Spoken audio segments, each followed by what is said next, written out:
আমি চশমা ছাড়া কিছু দেখতে পাই না। আপনারা সবাই আমার জন্য দোয়া করেন।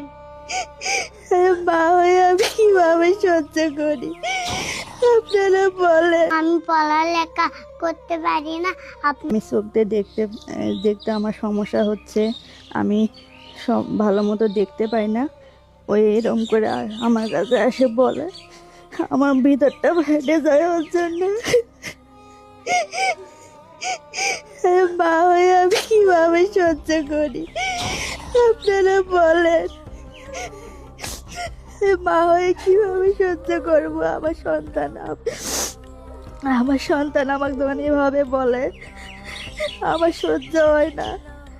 আপনারা যদি পারেন দয়া করে যেটুকু পারেন আমার ছেলের জন্য